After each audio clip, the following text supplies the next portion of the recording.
Hi, alright. My name is Aries and I am your online BFF for today. Thank you so much for clicking today's video and I really appreciate it, okay? That's first, okay? So today's topic is about love, So you see, like, it's just my perspective, so feel free to let me know your opinion about this too. I would love to listen and I would love to read your comments, okay? Because I do read the comments. Sometimes I just love your comments. It means that I like that, okay? Alright, so yeah. Like, what if the greatest obstacle, like, to love isn't that you haven't found the right person yet? What if it's the actually invincible walls that you spend years building around your heart? Think about it. Like, how many conversations have turned into competitions instead of connections? How many times have you chosen to protect your pride instead of expressing how you truly felt? How many relationships slowly faded, not because there wasn't love, but because neither person wanted to be the first to respond or the first to soften. The truth is, most relationships don't end because of one catastrophic event, like they slowly erode through a tiny ego battles. The need to be right, the fear of looking weak, the refusal to apologize, the desperate need to prove our worth, We convince ourselves these defenses actually protect us, but what they often protect us from is the very intimacy that we are no longer longing for. Okay, it's because every wall that keeps pain out and keeps love from getting in is always okay. So today I want to explore a difficult truth. Maybe the love that you are searching for isn't waiting for someone else to change. Maybe it's waiting for you to lay down the armor that you have mistaken for strength. Okay, so first, the ego isn't evil. All of us know about that, okay? It is simply afraid. Okay, wait, let me just fix my hair for it. Okay.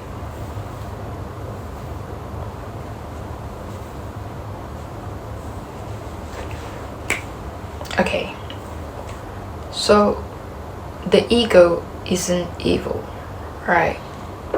It is simply afraid. Its job is to keep you safe. Okay, like safe from rejections, safe from embarrassment, safe from vulnerability, safe from being hurt again, So after every disappointment, it quietly builds another layer of armor without you even realizing. Like, oh, what, don't text first. Oh, don't let them know you care. If they hurt you once, leave before they leave you, Oh, never let anyone see how much they matter, At first, these rules like feel so empowering initially, okay? They make us feel I'm in control, right? But slowly, protections becomes isolations, okay? We stop risking honesty. We stop asking difficult questions. We stop expressing love freely. Not because we don't feel deeply, but because we are terrified someone won't feel the same. The ego calls this self-respect. So sometimes it's simply fear wearing expensive clothes, Like, have you ever noticed how quickly argument stops being about understanding and start becoming about winning? Someone says that something that hurts us. Instead of listening, we prepare our defense. Instead of seeking clarity, we gather evidence. Instead of asking, oh, what happened between us, we ask, oh, how do I prove I'm right? The tragedy isn't losing the argument. The tragedy is losing each other. Ego will rather win the conversations than heal the relationships. It whispers, oh, if you apologize first, you will lose. If you admit you hurt, you will look weak. If you forgive too easily, they will take advantage of you.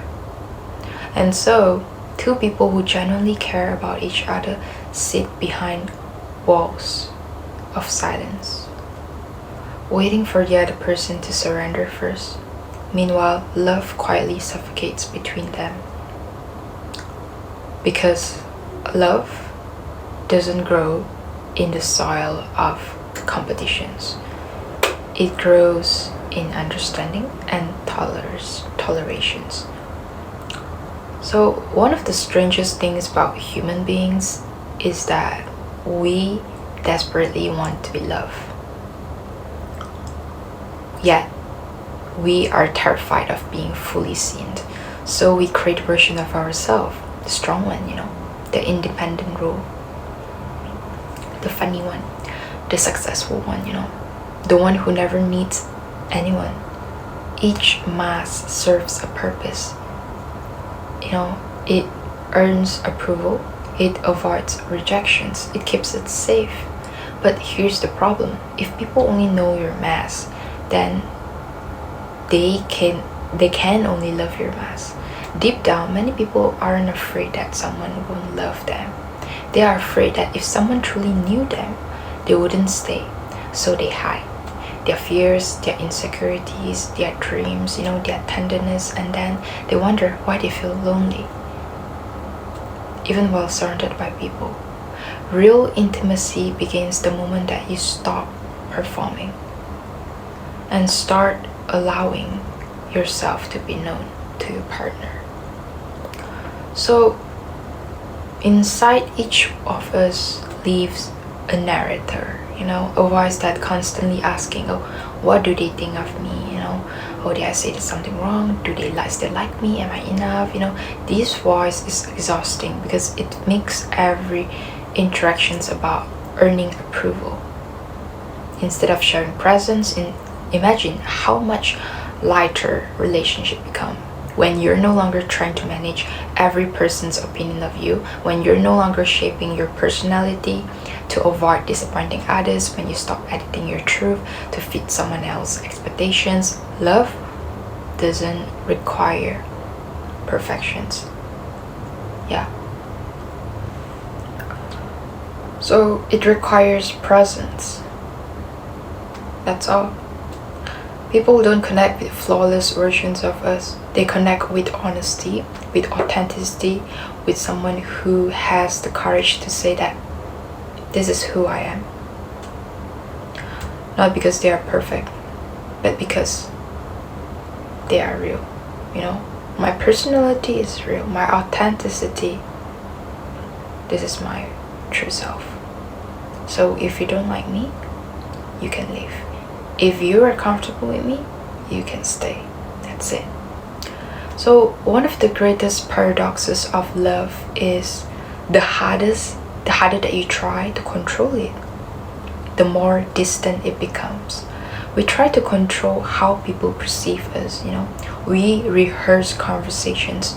We overthink text messages. We carefully manage our emotions. We hide anything that might make us appear too much or not enough, But love has never flourished in control. It flourishes in surrender.